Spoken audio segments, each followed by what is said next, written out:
அப்போ இது ஒரு சின்ன ஒரு கேள்வியில் நான் அடுத்த பி பகுதிக்குள்ள வாரேன். சரி, ஒரு சின்ன ஒரு விஷயம். சரி, இதில் சிக்கல் எல்லாம் இல்லை, சின்ன விஷயங்களே கொஞ்சம் கவனிச்சு கொண்டாச்சு. பி பகுதிக்குள்ள வரும் பாருங்க, part B. Right.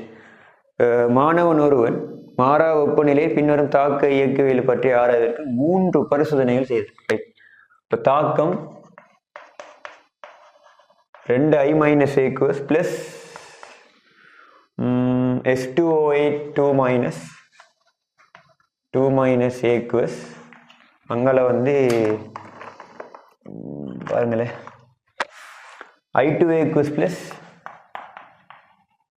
SO4 2 aqueous. இப்படி தாக்கம். ரைட்.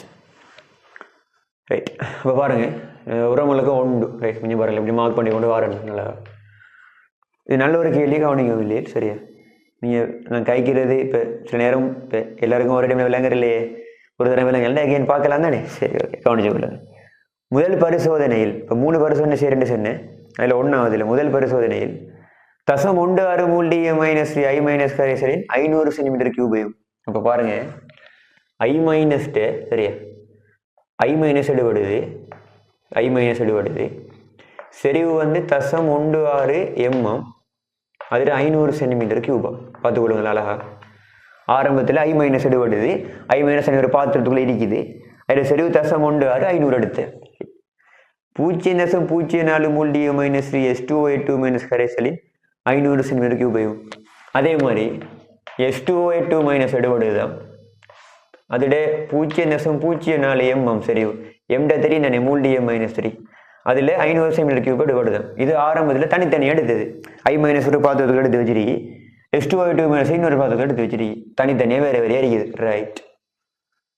எயும் கலந்து மேற்குறித்ததாக நடைபெறப்பட்டது. இப்போ மிக்ஸ் பண்றாங்க, இப்போ ரெண்டையும் கலந்து தாக்கம் நடக்குதான். ஓகே, தொடக்க 5 செகண்டில், அதாவது ரெண்டையுமே மிக்ஸ் பண்ணி தாக்கம் நடந்துகிட்டு இருக்கிற நேரம் பிள்ளையில், தொடக்க 5 செகண்டின் இறுதியில் I2வின் 2.8 தர 10 மூல் உண்டாயிருந்தது. இப்போ இது ரெண்டையும் இப்போ மிக்ஸ் பண்ணி ரெண்டையும் கலந்து தாக்கம் நடக்குமல்லோ, நடந்துட்டு இருக்கிற டைம்ல தெரியாது.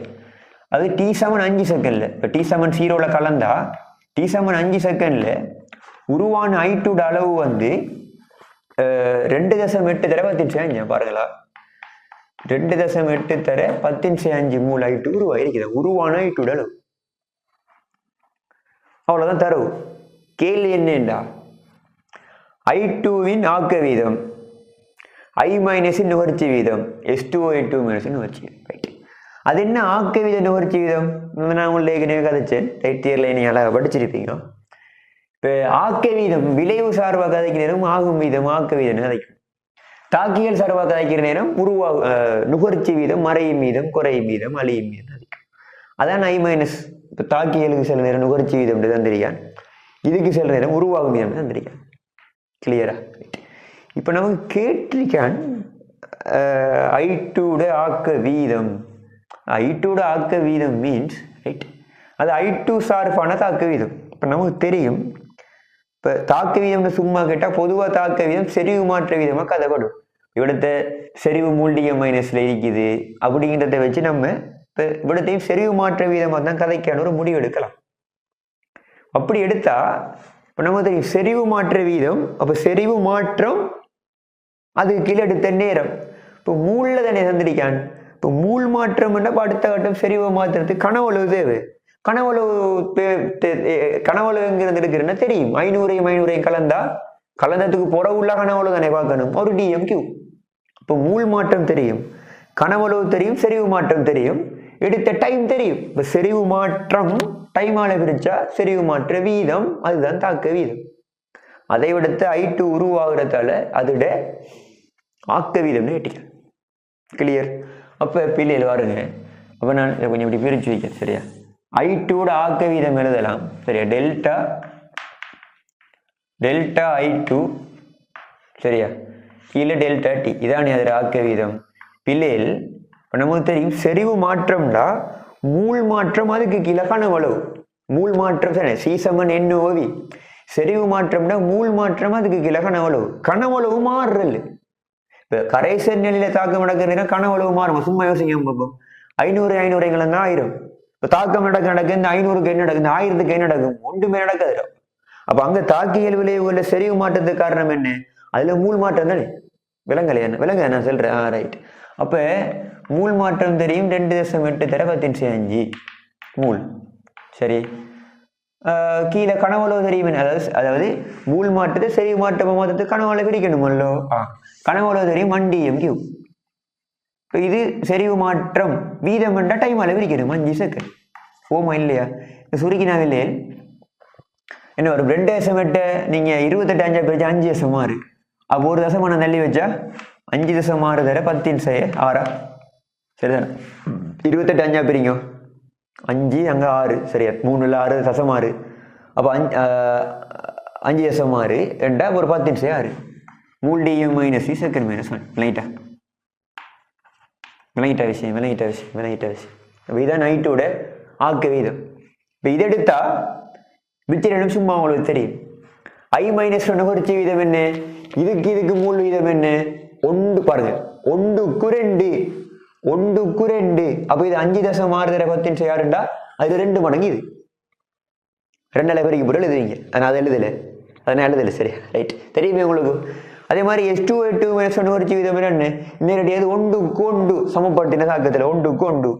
அப்ப நேரடியாக அதே வீதம் வரும். அவ்வளவுதான். சின்ன விஷயமா? இப்ப பாருங்க, வீதத்தை கேட்கறதுக்கு மூலத்தாரன். இப்போ மூலத்தந்தா அதுல மூல் மாற்றத்தை கனவால பிரிச்ச செறிவு மாற்றம், டைமால பிரிச்ச வீதம். Simple case. சரியா? அப்ப இது சரி. நமக்கு அடுத்தது ரெண்டாவது ஒரு இது பரிசோதனை 1 இப்படி போடுறேன். பரிசோதனை 1 அப்படின்னு போடுறேன். பரிசோதனை 2 இவ்வளவு எழுதுறேன். சரியா? பரிசோதனை 2ல 0.32 மூல் டிஎம் மைனஸ் 3 I- 500. இதுல 0.32 மூல் டிஎம் மைனஸ் 3 500 எடுபடுதான். பார்த்துக்கொடுங்களா வெளியில். முக்கியமான ஒரு விஷயம் இது. சரி, 500. அதே மாதிரி அங்கால H2O2 மைனஸ் அதே அளவு 0.04 m 500 cm3. கலக்கப்பட்ட பின்னர் தாக்க வீதம் 1.12 10 இது ரெண்டையும் கலக்கான். சரியா? கலக்கிற டைம்ல தாக்க வீதம் இது ரெண்டையும் கலந்தா தாக்கம் நடக்கும் தானே. அந்த டைம்ல உள்ள வீதம் பாருங்க 1.12 10 நாங்கள யூனிட் எழுதல. மூல் டிஎம் செகண்ட் சொன்னோம். கேள்வி என்னன்னா, மேலே 1லும் 2லும் தரப்பட்ட தகவலை பயன்படுத்தி I- குறித்து வரிசையை துணியே. ரைட். இதுக்குள்ள ஒரு முக்கியமான விஷயம் உண்டு. கவனி. இப்ப பிள்ளைகள் நமக்கு இதுல இந்த வீத விதி கோவை இருக்குதானே, கொஞ்சம் எவ்வளோ கழிச்சிட்டு வந்துடுறேன். சரியா? வீத விதி கோவை இருக்குதானே, R = K × சும்மா எழுதுவோம் AB. சரி, எனக்கு ஏபி விருப்பம் என்னே. Right, AB. இதுல இப்ப தாக்கியல் ஏபி. இப்ப ஆரம்பத்துல ஏ தனி எடுத்திருப்போம், பி தனி எடுத்திருப்போம். இப்ப ஆரம்பத்துல ஏ தனி அரிக்கிற நேரம் ஏக்கு ஒரு செறி விரிக்கும், பி தனி அரிக்கிற நேரம் பிக்கு ஒரு செறி விரிக்கும். சரியா? இப்ப இது ரெண்டையுமே மிக்ஸ் பண்ண தாக்க நடக்குது. அப்படின்னா இவ்விடத்தை போடுற அந்த ஆரம்ப செறிவுங்கிறது என்ன? இப்ப கலக்க முதல் தனித்தனி ஆரம்ப செறிவு தெரியும்ல, அந்த செறிவா இல்ல ரெண்டையுமே கலந்ததுக்கு புறவு வந்த ஆரம்ப செறிவா என்று கேட்டா கவனம்.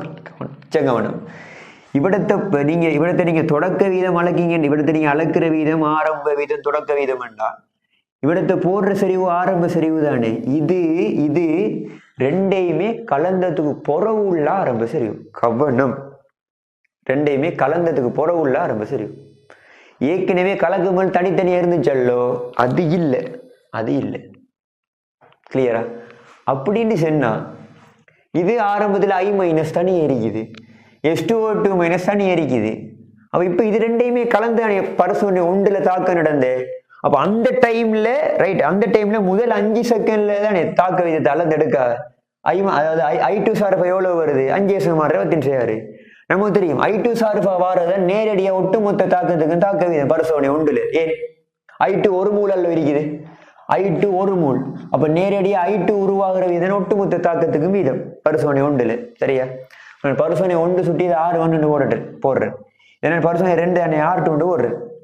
பரிசோதனை ஒன்றில் தாக்க வீதம் எவ்வளவோ I2 உருவாகிற வீதம் தான் தாக்க வீதம். விளங்குதா? தெளிவு தானே? கிளியர் தானே? விளங்குதா?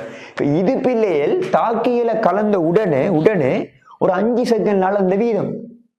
அப்ப அந்த வீதத்துக்குரிய செறிவு என்ன அறிக்கும் சொல்லி சொன்னா ஆரம்பத்துல கலந்த உடனே உள்ள செறிவு அறிக்கும்.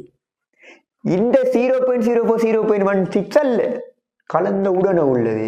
இப்ப சொல்லுங்களே, இது கலக்க முதல் காணா மூணா. சரி, இது பரிசோதனை ஒன்றுல கலந்ததுக்கு பிறகு இப்ப I- செறிவு என்ன நமக்கு தெரியும்.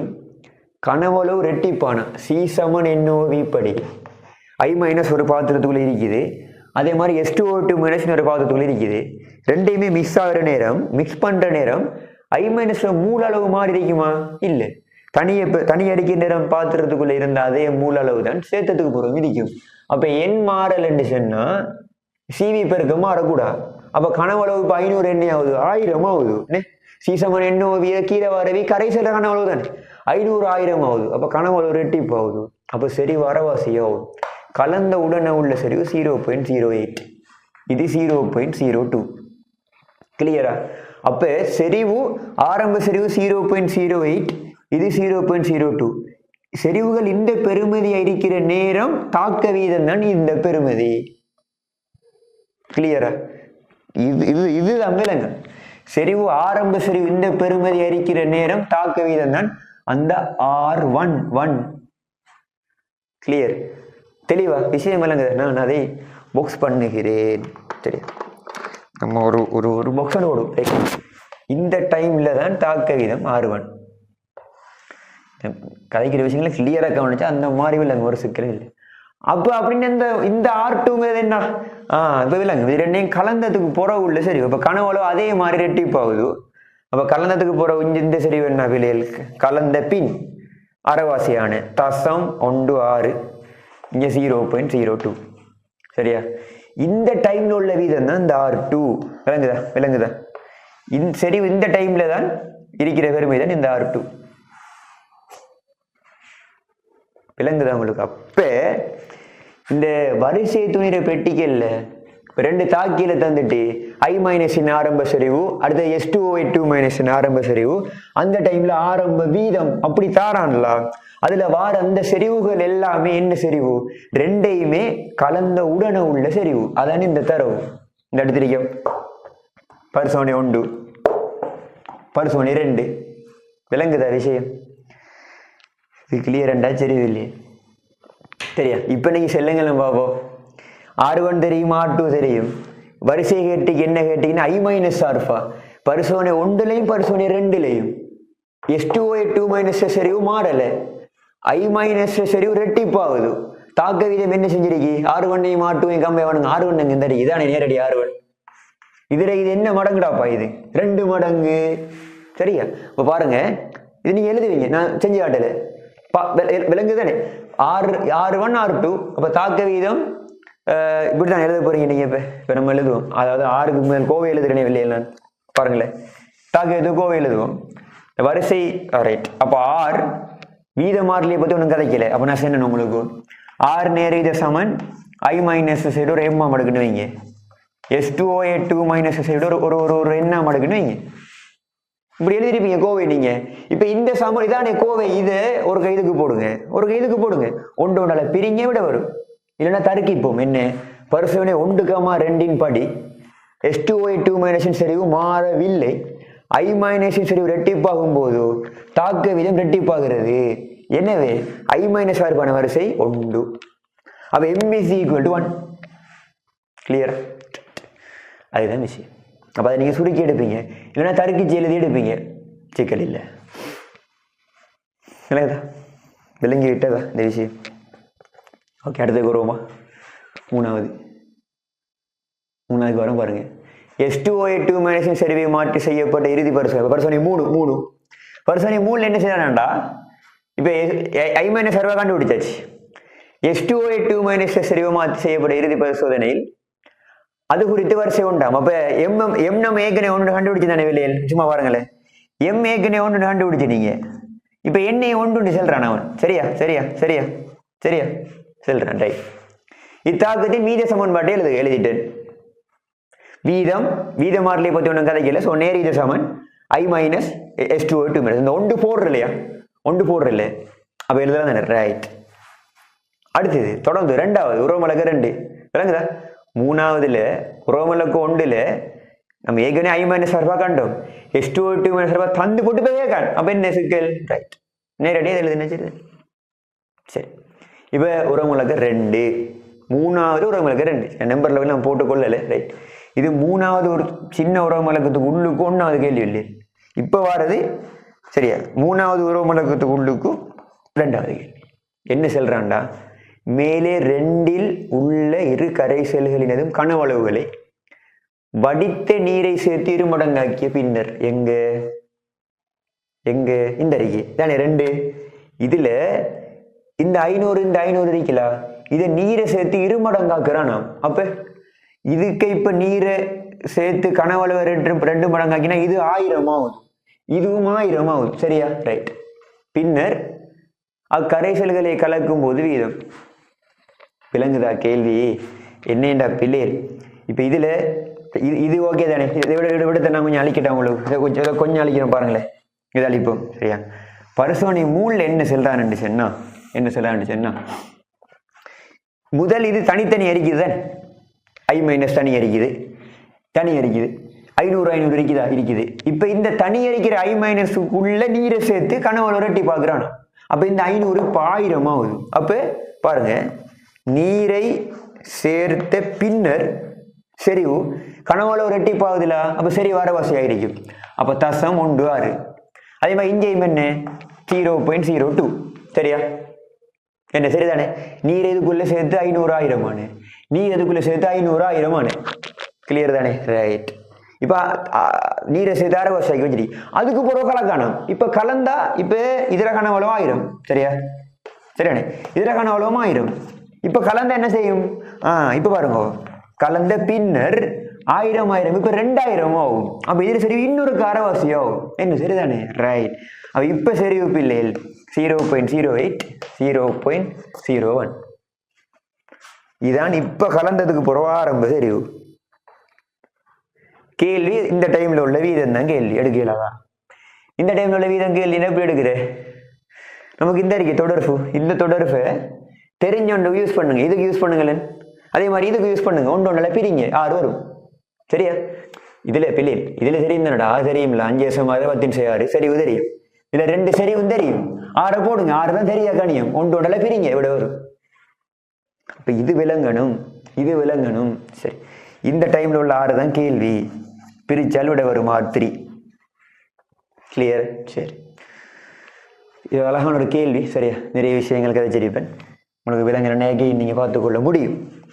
சரி, நான் செய்முறையில திரும்ப அதே மாதிரி செய்ய வந்த விஷயங்கள் நான் செஞ்சு காட்டல சரியா. அடுத்த பிள்ளைகள் இப்ப நான் கதைக்கிற விஷயங்கள் என்ன சரி சந்தேகங்கள் இருந்தா நீங்க கேட்டுக்கொள்ளலாம் சரியா. நீங்க பாருங்க, பார்த்துட்டு ஒருக்கா பார்த்துட்டு சும்மா கேட்கிறல்ல சரியா. முக்கியமான விஷயம் கதைக்க நேரம் 2 மணி நேரம் பார்க்கணும், பார்த்துட்டு அப்படின்னு டவுட்னா கேட்கலாம் சரியா. இந்த சிக்கலும் இல்லை, நீங்க கேட்கலாம், நாங்க கேட்கிறத வரவேற்கிறோம். ரைட், 4வதுக்கு வரேன். ஒரு முதல் வரிசை தாக்கத்தின் அரை வாழ்வு காலம் என்பது கருத்து பிள்ளை. அரை வாழ்வு காலம் T½ அதுல இருக்குது அரை வாழ்வு காலம். சோ அரை வாழ்வு காலம் என்னண்டா, தாக்கம் நடக்கிற நேரம் சரியா, தாக்கிட செறிவு அரைவாசியாக எடுக்கிற டைம், அதான் அரை வாழ்வு காலம். தாக்கிட செறிவு உண்டு செல்லலாம், இல்லைன்னா அளவு உண்டு செல்லலாம். தாக்கிக்கு தான் கதைக்கிற, விளைவுக்கு கதைக்கிற இல்லை. இந்த தாக்கிட செறிவு தானே குறையும், விளையோட செறிவு குறையுமோ இல்லையே. அப்ப ஒரு தாக்கம் நடக்கிற நேரம் ரைட், தாக்கிட செறிவு ரைட், தாக்கி இருக்குது விளைவு, தாக்கிட செறிவு அரைவாசியாக எடுக்கிற டைம், அதான் அரை வாழ்வு காலம் சரியா. செறிவு உண்டு செல்லலாம், இல்லைன்னா மூல அளவு உண்டு செல்லலாம். ஏன்னா பொதுவாக தாக்கம் நடக்கிற நேரம் கனவளவு மாற்றத்தை கதைக்க மாட்டோம், கனவளவு மாறாது. இப்ப செறிவு அரைவாசியாக எடுக்கிற டைம் செல்றதும் மூல அரைவாசியாக எடுக்கிற டைம் செல்றது உண்டு தானே இப்போ ரைட். இதுல நமக்கு தெரியணும் இல்லையே, இப்ப நமக்கு தெரியும் இதுல வரிசை, அதாவது இப்ப நம்ம அரைவாழ்வு காலத்தை இதை வரிசைகளுக்கு தெரிஞ்சிருக்கிறது. இப்ப பூஜ்ஜிய வரிசை அடுத்தது முதலாம் வரிசை ரெண்டாம் வரிசை. அதுக்கு முழுக்க நான் மிளகா வைக்கிறேன் பாருங்க. ஆர் சமன் இப்படி ஒரு தாக்கம் ஒன்று வைங்களேன். ஏடைய சரி விட்டு ஒரு ஏ முடுக்குன்னு வச்சா சரியா வச்சா இதுல இப்ப ஏ சமன் 0 பூஜ்ஜிய வரிசை தாக்கம்னு சரியா சரிதானவா? பூஜ்ஜிய வரிசை தாக்கம். இதுல டீஹாவுக்கு சமன்பாடு வந்த விலையில் சரியா சரியா இப்ப ஆரம்ப சரிவுக்கு கீழே 2k அப்படின்னு வரும் 2k. அதே மாதிரி ஏ சமன் 1 இது முதலாம் வரிசை தாக்கம் சரியா கொஞ்சம் பாருங்க. அப்ப இதுல டீஹாஃப் வந்த விலை எப்படி வரும்டா 0.693க்கு கீழே கேண்டு வரும். அதே மாதிரி விலையில் ஏ சமன் 2 அது இரண்டாம் வரிசை தாக்கம் சரியா தாக்கம். இதுல டீஹாஃப் எப்படி வரும்டா விலையில் சரியா டீஹாஃப் 1/k × ஆரம்ப சரிவு அப்படின்னு வரும் A0. இது மூணு நமக்கு தெரிஞ்சிருக்கணும். பூஜ்ஜிய வரிசை முதலாம் வரிசை ரெண்டாம் வரிசை. அவ சும்மா பார்த்தா சரியா என்ன மாதிரி ஆரம்ப சரிவு இங்க மேல் இருக்குது, இங்க ஆரம்ப சரிவு இல்லை, இங்க ஆரம்ப சரிவு கீழே இருக்குது. இப்ப நமக்கு தெரியும் இப்ப நான் ஆரம்ப சரிவை சும்மா சீன் எடுத்தா அரைவாழு காலங்கிறது என்ன cc/2 மாற இருக்கிற டைம். அரைவாழு காலங்கிறது என்ன அடுத்தது cc/4 மாற எடுக்கிற டைம். அரைவாழு காலங்கிறது என்ன அடுத்தது cc/8 மாற எடுக்கிற டைம். செறிவு அரைவாசியா எடுக்கிற டைம். அப்படின்டா நேரத்தோட இந்த இவிடத்தை போடுற செறிவு என்ன செய்யும்? இப்ப நான் cc/2 மாறுறதுக்கு இருக்கிற டைம்டா அடுத்த என்ன செறிவை போடுவேன்? c போடுவேன். அதானே ஆரம்பம். c/2 c/4 மாறுறதுக்கு எடுக்கிறது யோசிச்சா அடுத்த என்ன தேவையில்லை போடுவேன்? நான் c/2 போடுவேன். அப்ப நான் நேரம் போக அடுத்த போடுற செறிவு குறையும். நான் அடுத்தடுத்த அரைவாழ்வு காலத்தை பாக்குறதுக்கு அப்ப என்ன எழுதலாம்டா நேரத்துடன் சரியா நேரத்துடன் ஒரு பூஜ்ஜிய வரிசை தாக்கத்துல அரைவாழ்வு காலம் குறையும். விளங்குதா? ஏன்னா அங்க மேல செறிவு மேல இருக்குது. அப்ப டீயுடன் அது நேரம் போக சரியா நேரத்துடன் சரியா நேரத்துடன் டீ ஹாஃப் குறையும். யாருக்கு? ஒரு பூஜ்ஜிய வரிசை தாக்கத்துக்கு. என்ன அந்த செறிவு மேல இருக்கு. நேரத்துடன் டீ ஹாஃப் மாறாது. ஏன் மாறாது? இதுல செறிவு சம்பந்தப்படலை. யாருக்கு? ஒரு முதலாம் வரிசை தாக்கத்துக்கு. முதலாம் வரிசை தாக்கத்திட அரைவாழ்வு காலம் தாக்கியின் செறிவில் தங்குவதில்லை. அதே மாதிரி இங்க டீ ஹாஃப் கூடுமேன் ஆரம்ப செறிவு கீழே இருக்குது. அப்ப நேரம் போக ஆரம்ப செறிவு குறையும். அப்ப இது குறைஞ்சா ஒட்டுமொத்த பெருமதி கூடும். அப்ப டீ ஹாஃப் கூடும் டைமோட. கிளியரா? இந்த விஷயம் நமக்கு தெரிஞ்சிருக்கு நோமலா சரி. அதுல மிக முக்கியமான விஷயம் என்ன? தாக்கம் முதலாம் வரிசை தாக்கமா இருந்தா சரியா தாக்கம் முதலாம் வரிசை தாக்கமா இருந்தா அதோட அரைவாழ்வு காலம் சரியா அரைவாழ்வு காலம் அதோட தாக்கிட செறிவுல தான் அங்க இல்லை. தாக்கிட செறிவுல தான் அங்க இல்லை. மிச்சம் எல்லாத்துக்கும் தாங்க. பூஜ்ஜிய வரிசை தாக்கத்துக்கு தாக்கிட செறிவு வந்துச்சுல. அதே மாதிரி ரெண்டாம் வரிசை தாக்கத்துக்கு தாக்கிட செறிவு வந்துச்சுல. அதே மாதிரி அங்கே மூணாம் வரிசை நாலாம் வரிசை யோசிங்க எல்லாத்தையும் யோசிங்க. எல்லாத்துக்கும் தாக்கிட செறிவு வரும். மேலேயோ கீழேயோ வரும். முதலாம் வரிசை தாக்கத்துக்கு வராது. அப்ப தெளிவா ஒன்னாவதுக்கு நான் ஆன்சர் சொல்லிட்டு இருந்தானே.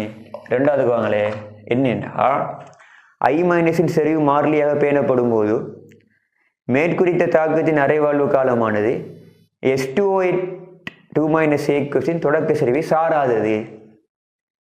ஒரு கூட்டு செல்றான் என்னமா எக்ஸெப்டபிளா இது பாருங்களேன். ஆர் சமன் மீத மாறிலே கேண்டு போடுவோம். I- வரிசை 1 கண்டுபிடிச்சேன் சரியா. S2O2 வரிசை 1 கண்டுபிடிச்சேன். என்ன சொல்றான்டா I- செறிவு மாறிலியாக பேணப்படும் போது மேற்குறித்த தாக்கு பாருங்க. அப்ப இந்த செறிவை மாறாம வைக்கணும் விலையில். பாருங்க தாக்கம் நடக்கிற நேரம் இந்த செறிவை மாறாம வைக்கணும். வச்சா சரியா இப்ப நமக்கு தெரியும் விலையில். இப்ப இதை மாறாம வைக்கணும் என்ன கருத்து? இது சார்பா இது நல்ல பெருசா இருந்திருக்கணும். அப்ப ஏதோ ஒரு வகையில அப்பானே மாறாம இருக்கும் தாக்கம் நடக்கிற நேரம் இல்லையா? ஓமா இல்லையா? சரியா நான் சொல்றேன். I- செறிவு S2O2 செறிவு சார்பா நல்ல பெருசா தானே இருந்திருக்கணும். பெருசா இருந்திருந்தா தானே மாறாம இருக்கும். அப்ப பாருங்க இது தாக்க வீத மாறிலி ஒரு மாறிலி. அப்ப எவ்வளவு சேர்த்து ஒரு மாறிலில கொண்டு வந்தா இப்ப எழுதலாம் R சமன் K days into S2O2 செறிவு எழுதலாமா? ஏலாதா? ஏழும். இப்ப நீங்க சொல்லுங்களே வரிசை என்ன உண்டு? முதலாம் வரிசை தாக்கம் ஏற்கனவே சொன்னேன். முதலாம் வரிசை தாக்கமா இருந்தா இதுட செறிவுல அதாவது இதுட செறிவு இதுல செறிவுல அரைவாழ்வு காலம் தாங்க. அதானே சொல்ற பாருங்க. I- செறிவு மாறிலியாக பேணப்படும் போது மேற்குறித்த தாக்கத்தின் அரைவாழ்வு காலமானது S2O2 தொடக்க செறிவு சாராதும். இந்த செறிவு மாறிலினது முதலாம் வரிசையை பேத்திடும். முதலாம் வரிசையை போனா தங்காது. அப்போ செல்ற கூற்று சரியா இதனை தொடர்ந்து ஒரு வரைஃபு வகை குறிப்பிட்ட கூட்டை விளக்கு என்ன செல்றான்டா. இப்ப வரைஃபுன்னு சொன்னா உங்களுக்கு தெரியும், நீங்க செறிவுக்கும் நேரத்துக்கும் கிராஃப் கீழ்ப்பீங்க. இதில் தாக்கி அறிக்கிறது வந்து S2O2 மைனஸ் தான் இருக்கார். சரி, நமக்கு தெரியும் ஒரு முதலாம் வரிசை தாக்கமா இருந்தா சரியா டைமோட செறிவு குறையுது தானே. அப்ப வீதம் குறையணும். வீதம் குறைஞ்சா அப்ப என்ன கருத்துட்டா நமக்கு தெரியும் செறிவு நேர வரைபட படித்திறன் தான் வீதம். அப்ப இங்க டைம் நான் குறிக்கேன், செறிவு நேர வரைபட படித்திறன் தான் வீதம். இப்ப செறிவு குறையணும், படித்திறன் குறையக்கூடிய மாதிரி குறையணும். ஓமா இல்லையா? ஓ, நீங்க இல்லைன்னு சொன்னாலும் ஓம் தான். சரியா, இதுல இப்ப குறையிற நேரம் இது முதலாம் வரிசை தாக்கம் தானே. அப்ப எப்படி குறையும் இல்லை, நான் ஆரம்ப செறிவு சீன் எடுத்தா இது C/2 மாறும். இப்போ C வந்து C/2 மாறதுக்கு எடுக்கிற டைம் ஒரு T1 எடுத்தா திரும்ப C/2 வந்து C/4 மாறும் அடுத்த கட்டம். அதுக்கு எடுக்கிற டைம் கேப் ஒரு T2. அடுத்தது C/4 வந்து C/8 மாறும். அதுக்கு எடுக்கிற டைம் கேப் ஒரு T3. 3 சமன் இருக்கும். T1 சமன், T2 சமன், T3.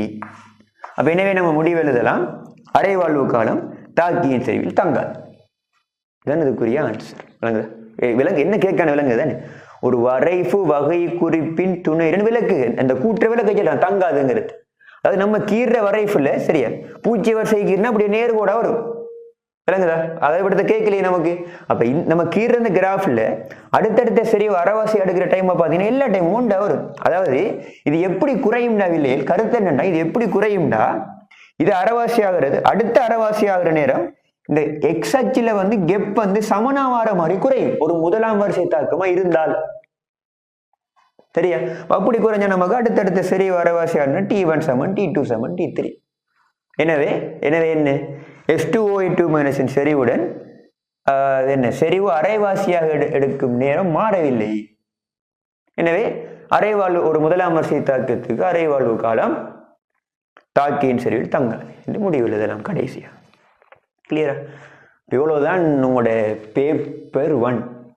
சரியா? இந்த பேப்பர் 1 வந்து அவ்வளவுதான் பிள்ளையே. சரியா? நிறைய விஷயங்கள் வச்சிருக்கீங்க, நிறைய விஷயம் பேசிட்டேன். உங்களுக்கு என்ன டவுட்டுகள்னா நீங்க எகைன் பார்க்கலாம், கேட்கலாம். திரும்ப அதையும் தாண்டினா நீங்க கேட்கலாம், எந்த சிக்கலும் இல்லை. சரி, அப்ப கண்டினியூவா பேப்பரில் வெய்படும். சரியா? அதுலேயும் இப்படி நிறைய விஷயங்கள் பேசப்படும். ரைட்? சரியா? ஓகே, அப்ப நான் முடிச்சு கொள்றேன். சரியா? அஸ்ஸலாமு அலைக்கும் வரஹ்மத்துல்லாஹி வபரகாத்துஹு. ரைட்?